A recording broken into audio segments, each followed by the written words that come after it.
Bonsoir à toutes et à tous et bienvenue à ce JT des JT. Les titres. Ce lundi 15 septembre 2025 démarre officiellement au Bénin la rentrée scolaire 2025-2026. Quelques jours avant, le ministre en charge de l'économie et des finances, Romuald Wadayi, a adressé un message aux apprenants. Les détails dans cette édition.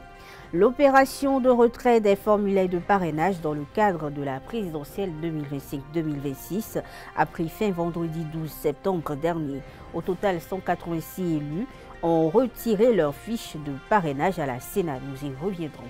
À compter du 5 janvier 2026, les usagers du Grand Marché d'Ontokpa déménagent des lieux. La direction générale de l'ANAGEM a dévoilé le calendrier.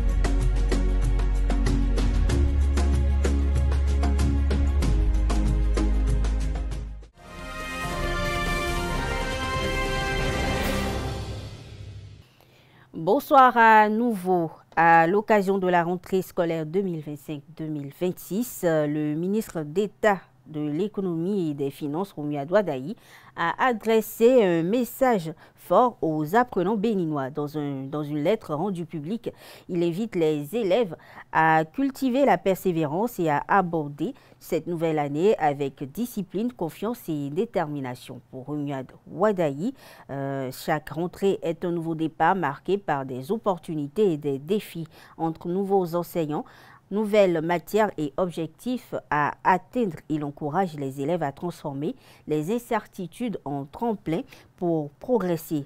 Rien n'est impossible pour qui sait persévérer, souligne-t-il en insistant sur l'importance de la constance dans l'effort. Au-delà de l'appel à l'endurance, le ministre d'État prodigue quelques recommandations concrètes. Il exhorte les apprenants à des objectifs, il exhorte les apprenants à se fixer des objectifs clairs dès les premières semaines de la rentrée scolaire, à réduire le temps passé devant les écrans et à utiliser les outils numériques de manière responsable.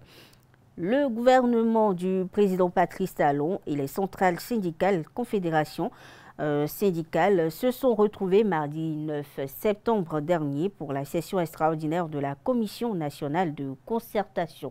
Au menu des échanges, la préparation de la rentrée académique 2025-2026, l'évaluation globale du dispositif mis en place dans les 3 ordres d'enseignement. Plus de détails dans cet élément. Plus de doute. Le top départ de l'année scolaire et universitaire sera donné le lundi 15 septembre prochain dans une sérénité garantie et dans un climat de confiance. À cette session extraordinaire de la Commission nationale de concertation, de consultation et de négociation collective, la question était cruciale. Nous venons effectivement de finir les travaux de la session extraordinaire de notre commission qui s'est essentiellement appesantue sur les conditions d'organisation de la rentrée scolaire. Et ce que chacun a pu constater, c'est qu'au niveau des différents sous-secteurs, des mesures ont été prises pour que les écoles puissent rouvrir dans les conditions optimales de travail. Les échanges ont eu lieu à ce sujet et nous terminons la réunion sous une note de satisfaction. Cette conclusion rassurante est précédée d'échanges intenses avec parfois des désaccords. Ce compte rendu-là ne règle pas les problèmes des gens. Je vais écouter les déclarations des autres et après ça, vous permettrez que la délégation de la CSTB se retire. Si vous n'êtes pas là, comment vous allez défendre les intérêts de vos syndiqués si vous n'êtes pas là? Nous parlons de la rentrée scolaire et universitaire. C'est toujours en échangeant que nous allons parvenir à trouver des solutions aux problèmes qui se posent à nous, à vous. Moi, je vous demande humblement de rester pour qu'on échange. Viendra ensuite le moment consacré aux revendications des 3 centrales et confédérations syndicales présentes à la rencontre. Il s'agit entre autres du redressement des AME, du déblocage de l'avancement à l'échelon 12, de l'arrêt de la mensualisation des primes de rentrée des enseignants, le recrutement massif des enseignants qualifiés pour les écoles, établissements secondaires, professionnels et pour les universités. Nous attendons le retour en formation des professeurs adjoints, le déblocage de la situation des ACDPE et FE bloqués à l'échelon 11. Depuis là, des gens sont morts, ont laissé leur argent dans les caisses de l'État. La CSA déplore la non-reprise de la session ordinaire une semaine après la toute dernière, promise par le gouvernement et acceptée de tous. Au terme de la séance, gouvernement et syndicats se quittent sur une promesse, celle d'examiner les revendications soulevées afin de garantir une rentrée scolaire 2025-2026 apaisée et réussie pour tous. Le parti Union progressiste Le Renouveau a enregistré un nouveau adhérent au sein de la 15e circonscription électorale le samedi 13 septembre 2025. Il s'agit du président de la fête Akpakpa Benehwe, François Fadongo. Le point avec Eusave TV.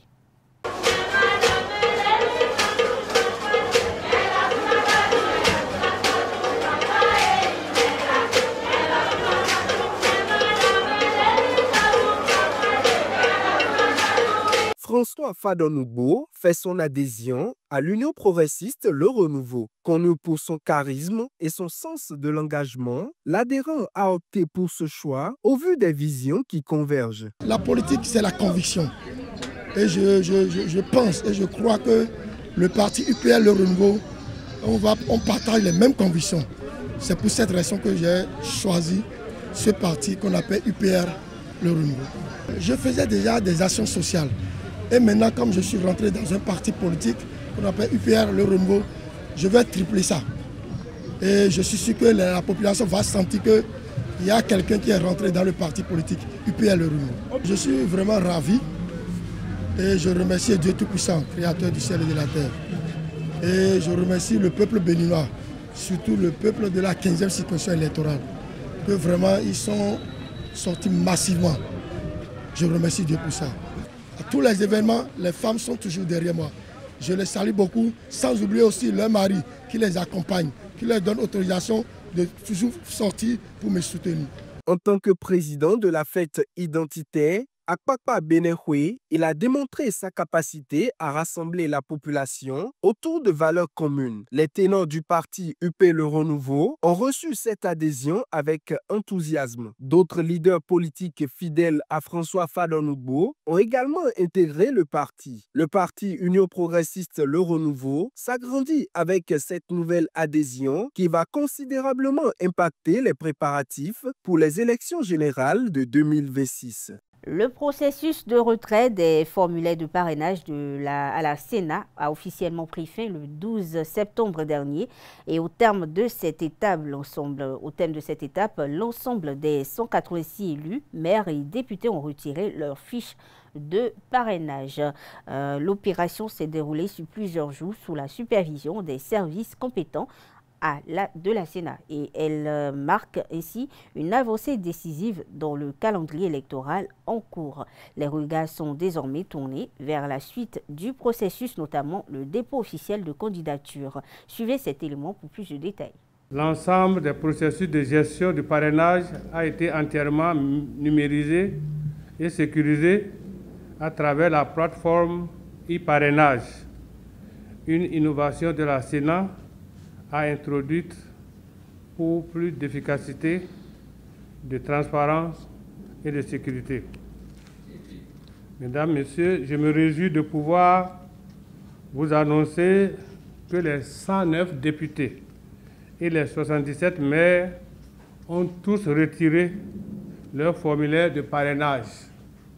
Les derniers sont venus cet après-midi. Tous ont salué positivement la qualité et la sécurité du dispositif mis en place et je tiens à les remercier chaleureusement pour leur sens de responsabilité et leur collaboration.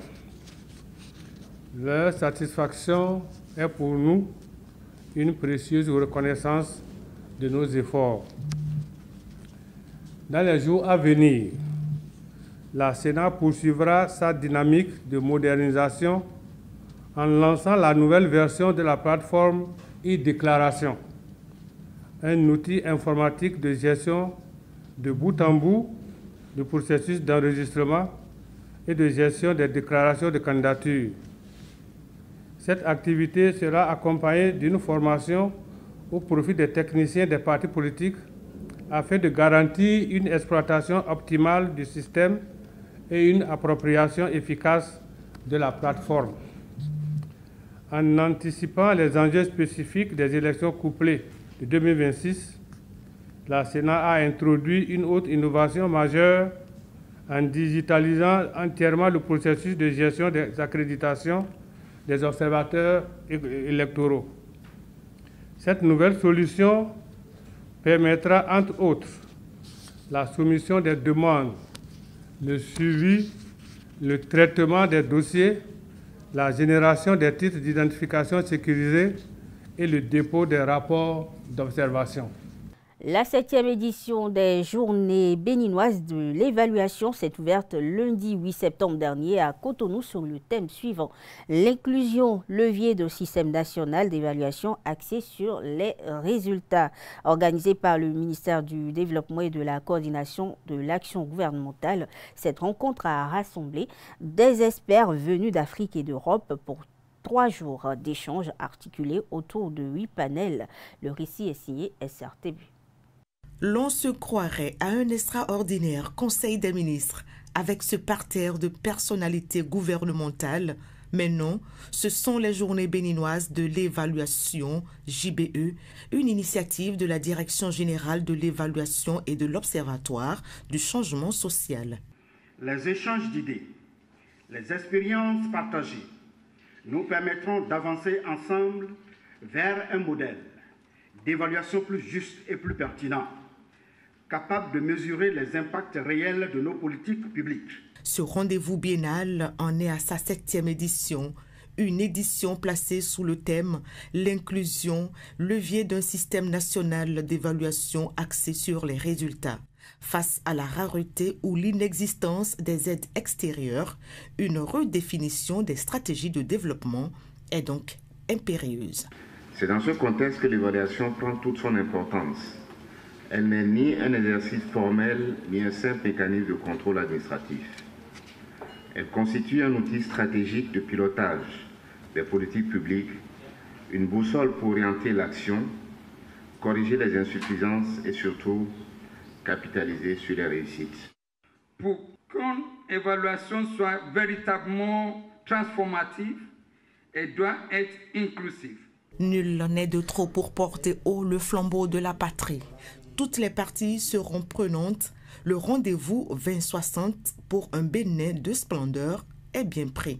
Je prends juste la dématérialisation et le développement de l'économie numérique. Quand nous regardons d'où nous sommes partis et là où nous sommes aujourd'hui, je pense que nous pouvons avoir de l'espoir. En 2022 et 2024, 4 ministères ont fait la demande d'une évaluation. Le deuxième trimestre de 2025 en a déjà enregistré 14. La dynamique continue. Le déménagement des commerçants du marché d'Antokpa va démarrer le 5 janvier 2026 et prendra fin le 15 janvier. Le calendrier a été dévoilé par l'Agence nationale de gestion des marchés ANAGEM. Des précisions dans cet élément signé SRTV. L'obligation est faite de quitter d'Antokpa. La directrice de l'ANAGEM est plus que claire et son ultimatum sans appel. À partir du 5 janvier, nous allons commencer le déménagement réel de marché de Dantokpa et ce sur 10 jours. Tout secteur d'activité confondu, alimentaire comme non alimentaire. Ces différentes rencontres avec les marchands de toutes catégories visent donc à faire passer le message et à expliquer la procédure de l'opération. Parce qu'il y a des sujets qui demeurent des sujets sensibles sur lesquels nous les écoutons et nous essayons de lever les points d'ombre. Je pense que depuis hier, c'est une véritable réussite. On ne s'attendait même pas à cette adhésion-là de la part des acteurs. Début novembre au plus tard, chaque marchand de Dantokpa sera fixé sur son stand sur les 2 nouveaux sites construits.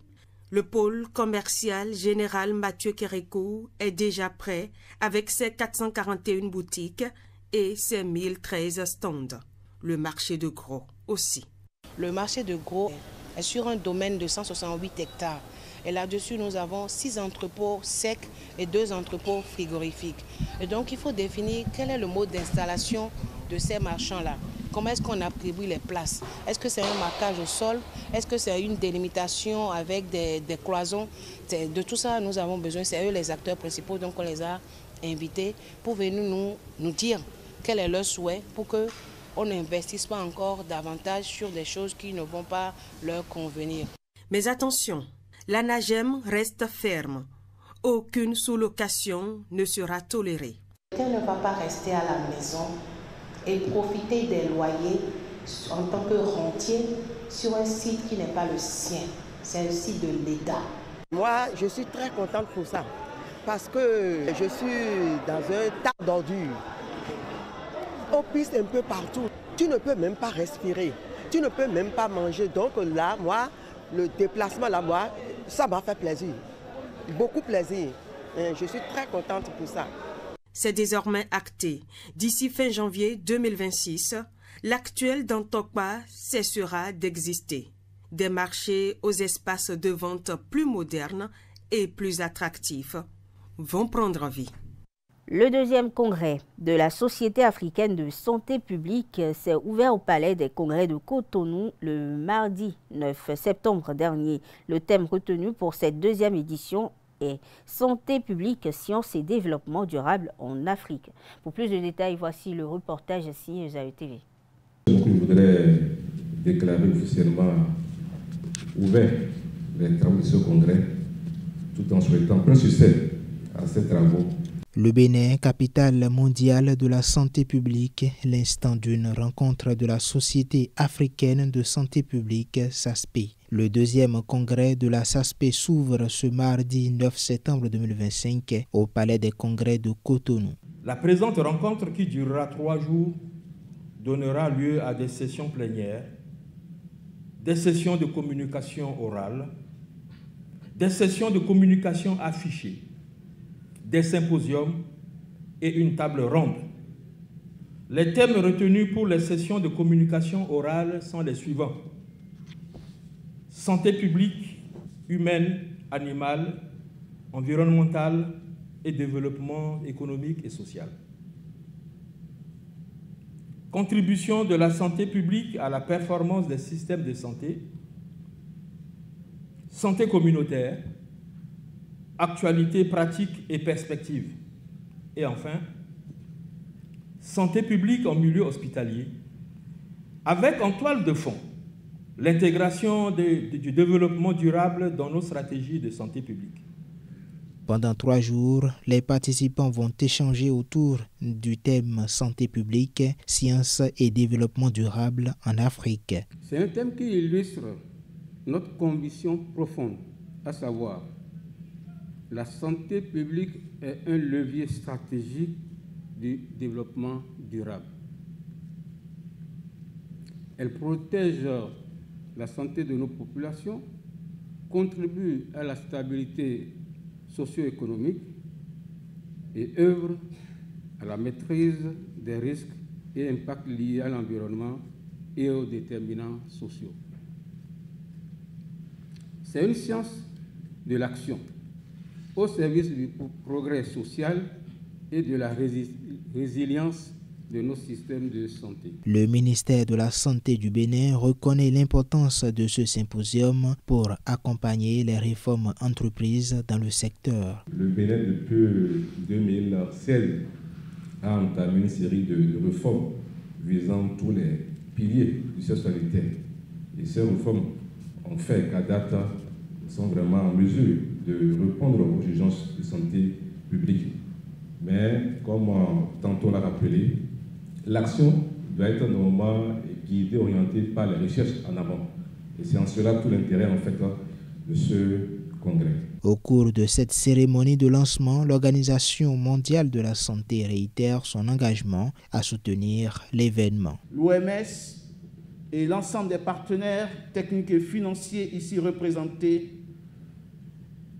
réaffirment leur engagement à accompagner les États membres et les institutions académiques, les professionnels de la santé publique, pour que la science et l'innovation soient au service des populations, en particulier les plus vulnérables. Les travaux de ce séminaire vont permettre aux Africains d'obtenir des solutions durables et plus adaptées aux réalités africaines dans le domaine sanitaire. L'ouverture de cette deuxième édition du Congrès de la Société africaine de santé publique s'est achevée par quelques prestations artistiques. Fin de séjour à Grand Popo au Bénin pour les défenseurs des droits humains de plus de 10 pays francophones engagés contre la torture et les mauvais traitements en Afrique. La formation organisée par la Fédération internationale de l'action des chrétiens pour l'abolition de la torture en collaboration avec l'ACAT Bénin s'est achevée vendredi 12 septembre dernier. La cérémonie de clôture a été suivie par une équipe de ZAE-TV. Voici le récit.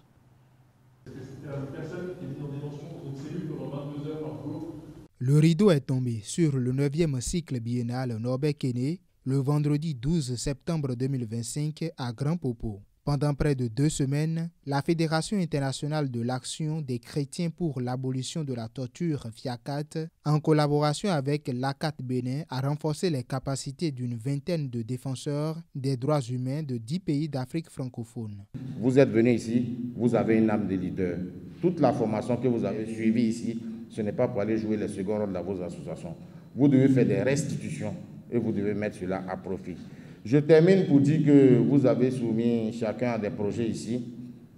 Nous allons essayer de repenser la manière de subventionner les projets. Avec l'appui financier de l'Union européenne, cette session va permettre aux participants de mieux accompagner les acteurs étatiques à lutter contre la torture et les mauvais traitements dans leur pays. Nous repartons grandement édifiés pour ce qui est du cadre juridique international et régional relatif à la torture, parce que ici beaucoup d'acteurs travaillent sur ces questions depuis très longtemps, mais on a appris par exemple qu'il y a eu un texte adopté à Abidjan en 2022, donc portant sur un mécanisme d'alerte des cas de torture que beaucoup ignoraient. Donc il faut dire déjà que sur ce point, nous avons actualisé nos connaissances, nous avons renforcé nos capacités sur ces questions. Et je pense que le clou, c'est véritablement les aptitudes en matière d'élaboration de projets que nous avons travaillé pendant ces 12 jours. Dans mon pays, ce que cette formation peut apporter de plus, c'est déjà au retour, c'est de faire des restitutions dans nos différentes organisations et mobiliser les différents acteurs de la société civile pour mieux lutter contre la torture et les mauvais traitements cruels, inhumains et dégradants. Au terme de cet apprentissage, le président de l'ACAT Bénin exprime sa gratitude envers les encadreurs et sa satisfaction envers les participants. Cette formation n'a pas été qu'une transmission de savoir. Elle fut un temps d'élévation, de réflexion et de mise en lien. Elle fut surtout un espace de consolidation de notre engagement commun, porté avec rigueur, intégrité et détermination. Aux formateurs qui ont intervenu sur ce cycle de formation, je voudrais adresser des remerciements appuyés pour la qualité de leurs interventions ainsi que la hauteur de leurs analyses. Et à vous, chères participantes et chers participants, je souhaite dire toute ma fierté. Vous avez su faire preuve d'attention, de curiosité et d'implication. Désormais, les dépositaires d'un savoir renforcé, mais aussi d'une responsabilité accrue, celle de faire vivre dans vos contextes respectifs les enseignements, les valeurs et les liens noués ici. Au regard du niveau d'assimilation des bénéficiaires de cette formation, la FIACAT a atteint son objectif. Je pense vraiment été dépassé parce qu'on avait une promotion qui était de très très bonne qualité, des participants motivés, dynamiques, très participants. Et donc maintenant, il y a des participants de plus de 10 pays qui repartent dans leur pays pour mettre en œuvre maintenant des activités pour sensibiliser, prévenir et lutter contre la torture dans leurs pays respectifs. Et puis on se retrouve dans un an pour la deuxième partie du 9e cycle de formation Norbert Kenney pour faire l'évaluation des projets de terrain qui ont été mis en place par les participants. Je leur souhaite beaucoup de courage dans la mise en œuvre de leurs projets respectifs. Désormais, ces acteurs vont mettre en œuvre les notions acquises au cours de cette formation afin d'œuvrer pour la justice et la dignité humaine dans leurs différents pays.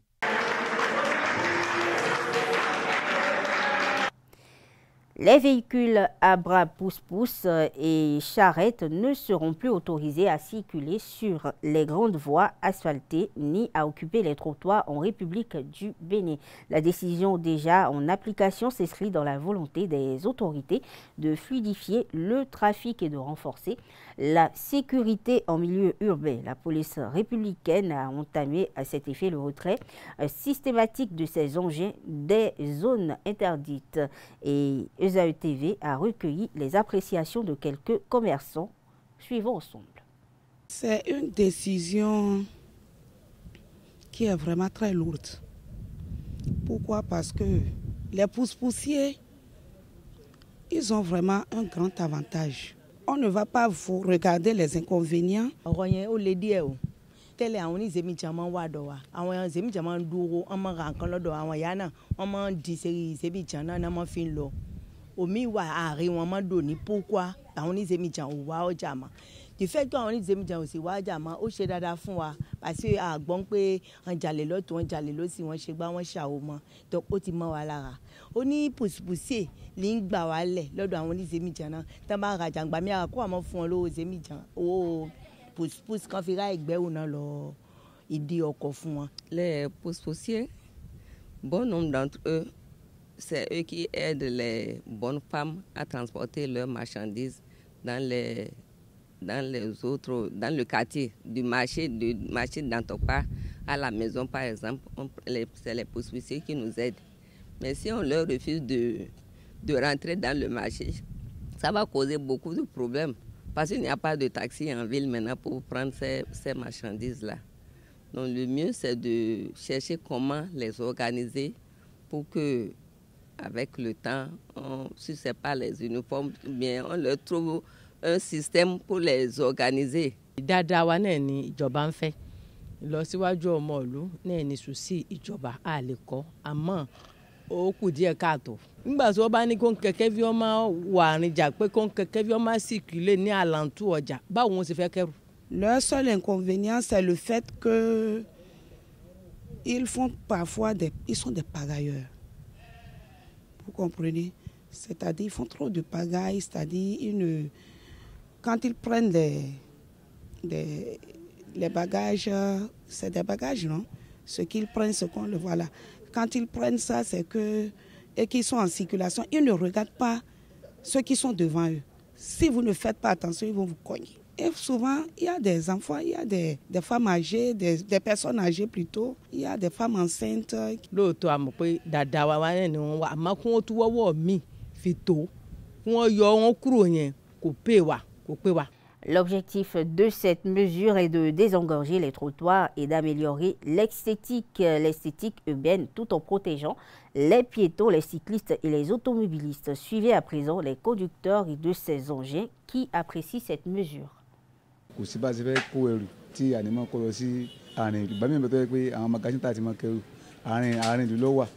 So tí wọ́n bá sì fẹ́ gba ọjà náà ibẹ̀ náà lákò lọ àwọn míì bẹ̀rẹ̀ pé bíi ètúà bíi sẹ́mísẹ́lì bíi kankan báyẹn sẹ́mi pé nísìn tá a bá ní ká mọ kó ọjà láti bí lọ sínú ọjà kò sí bí bàbá àkànrin káàkiri náà ni ẹrù náà lásán gbé kò síbi tá a lè kẹrù lọ kò síbi tí wọn lè pa lọ ẹ̀kọ́ dàbí bíi kẹ̀kẹ́ náà ni bíi mọ́tò náà ni wọ́n ní káwọn mọ́tò kan wọ́n kẹrù ibì kan wọ́n sàkó lọ so kò dọ́gba fún wa kíjọba kó ṣàánú fún wa torí pé oní náà la fi ń jẹun àìtí wà lẹ́nu ẹ̀ ní ìṣòro tó ọjọ́ mẹ́ta tí nǹkan báyìí tí ò ṣẹlẹ̀ rí ìgbà tí wọ́n bẹ̀rẹ̀ sí ní kó ẹ̀kẹ́ wa ẹ̀kẹ́ tí wọ́n ti kó nísìnyí kò tí ì ní ẹ̀kẹ́ tí wọ́n ti gbà nísìnyí ó ti pọ̀ gan ni. nǹkan tó wá jẹ́ pé kí là máa ṣe kọ́ńtà bá gba kẹ̀kẹ́ bí wàá sìn kí là máa ṣe kí là máa jẹ nǹkan tó ń sọ yóò jà kí ló dé ká bá kó ẹrù àní tó máa ra ọjà lọ́jà kí ni ọ̀ máa fi kó ṣèbí kẹ̀kẹ́ fi náà ni màá fi kó lọ sí ibi tí èèyàn fẹ́ fi kó lọ so ìgbà tó ń gba kẹ̀kẹ́ fi wá báyìí sìn ìyẹn ò dọ́gba fún wa. mi sì dé ìdìndàn àdó pàṣẹ pẹ̀tọ́ dé náà gbọ́dọ̀ fi pàṣípò bẹ́ẹ̀ ní ọ̀rọ̀ pẹ̀tọ́ ẹ̀ẹ́dẹ́ ọ̀bọ̀lọ̀ ndúró náà pẹ̀tọ́ pẹ̀rẹ̀pẹ̀rẹ̀ bẹ́ẹ̀ ká náà yìí símẹ̀nsì à ntẹ́bùlọ̀ gbé pẹ̀tọ́ jáwé mo mi sọ́dọ̀ ntí gbòòrò náà bolo yà ẹ̀wọ̀ ẹ̀rọ ndúró pẹ̀rẹ̀pẹ̀rẹ̀ náà mẹ́rẹ̀ bẹ́ẹ̀ ká lẹ́dọ̀ ẹ̀ náà yìí kẹ̀kẹ́ fi símẹ̀nsì ọ ẹ pé wa. èmi gan tẹ́ ń wo ìwọ̀n ti bàkẹ́ tèmi náà so àtijọ́ àti mú nísìnyí ọ̀pọ̀lọpọ̀ kó sànù wa ni àsanwó ilé ọmọ lọ léèwé tó wà lásìkò tó yá pé àwọn ọmọ iléèwé ti wọlé so gbogbo ẹ̀ nísìnyí kò sàgbára mọ́ àríyàn kan ṣe mọ̀ pé tí wọ́n bá ti gba nǹkan lọ́wọ́ èèyàn wọ́n gbọ́dọ̀ fún wa ní nǹkan mìíràn tó yẹ pé èèyàn mọ̀ ṣe àríyàn kan ṣe ju nǹkan tá à ń ṣe náà lọ kọ́ lọ́wọ́ sànù wa ní kí àrò ìjọba ẹ dákun àrò ìjọba o kọ́ sànù fún wa kọ́ wọ́n sànù wa kọ́ wọ́n sànù fún wa o kọ́ má jẹ́ kó yẹ ojú tì wá àtijọ́ àti mú tiwọn ọlọ́run níjẹ́ ó nira fún wa o kò sí bá ṣe mọ ṣiṣẹ́ tá à ní dáàrin ìlú àdáàrin ìlú náà sáà ní tábà tí ọlọ́pàá bá yẹ ẹ̀rù mọ́ bà wá ni wọ́n gba ìkẹ́ lọ́wọ́ wa wọ́n lọ́ọ̀kẹ́ bá lọ́wọ́ mi wọ́n lọ gbà tí ó yẹ pé kò sí nǹkan tí mo fẹ́ ṣe. Actualité hors de nos frontières à présent, à 5 semaines de la présidentielle en Tanzanie, la commission électorale a validé samedi 13 septembre dernier la candidature de Luhaga Mpina sous la bannière du parti ACT Wazalendo. Une décision qui entérine celle de la Haute Cour qui annulait son exclusion du scrutin. Étant donné l'absence du principal parti d'opposition, Chadema, ce feu vert propulse Luhaga Mpina à la tête de la troisième force politique en principal challenger de la présidente sortante Sama Suluhu Hassan, candidate à la réélection. Quant à une possible alliance entre ACT et Chadema, elle paraît improbable. Anciennes alliées, les deux formations, il faut le noter, entretiennent des relations houleuses. Un divorce acté en mars 2015 dès l'éviction de Zito Kabwe, ancien chef de file de l'ACT, dans laquelle Tundu Lissu avait joué un rôle important. Autre information de nos frontières, la nouvelle première ministre du Népal, Sushila Karki, s'est engagée ce dimanche 14 septembre à répondre aux revendications des manifestants qui réclament la fin de la corruption après les émeutes du début de la semaine qui ont poussé son prédécesseur à la démission. Elle a ainsi annoncé une subvention d'environ 7 000 € aux familles de victimes qu'elle a qualifiées de martyrs. Les blessés verront leurs soins pris en charge gratuitement. L'ancienne juge de la Cour suprême s'est fait connaître, il faut le rappeler, pour son combat contre la corruption comme magistrate qu'elle a promis de continuer. Sushila Karki a encore affirmé qu'elle travaillerait avec tout le monde avant les élections. Information sport dans cette édition le 27 septembre prochain. Sylvain Bossouvi fera une marche de la capitale politique du Bénin, Porto Novo, à Rabat, pour une distance d'environ 5000 km. Il s'agit d'une initiative qui vise à soutenir les guépards du Bénin à leur participation à la CAN Maroc 2025. Suivons-le pour plus de détails. Ce projet est un projet d'abord social pour mettre sur pied la maison des champions qui va s'occuper de la formation des enfants dès le jeune âge. Donc je vais marcher de Porto Novo, du siège de la Fédération béninoise de football, rallier Rabat, pour pouvoir soutenir les guépards du Bénin lors de la Coupe d'Afrique Maroc 2025. Je vais quitter le samedi 27 septembre à Porto Novo, siège de la Fédération béninoise de football. Direction, je vais revenir à Cotonou et de Cotonou, je vais aller vers le Togo. Du Togo, je vais aller au Burkina. Du Burkina, je vais aller au Mali. Du Mali, je vais aller au Sénégal. Et du Sénégal, je vais faire la Mauritanie. Et après la Mauritanie, je serai sur la terre des Marocains. Je vais arriver probablement 5 jours ou bien une semaine avant le démarrage de la Coupe d'Afrique des Nations. Bon, jusqu'à maintenant, j'ai déposé les courriers un peu partout. Et je n'ai pas encore eu de soutien, mais j'espère toujours. Je lance un appel à l'endroit de tous les sponsors que j'ai contactés qui n'ont pas encore réagi, de réagir, de m'aider à réaliser ce nouveau projet pour le développement du pays. Mesdames, Messieurs, ainsi prend fin ce JT des JT que vous venez de suivre. Merci d'être restés à nos côtés. Bonne soirée à toutes et à tous et surtout, bonne semaine.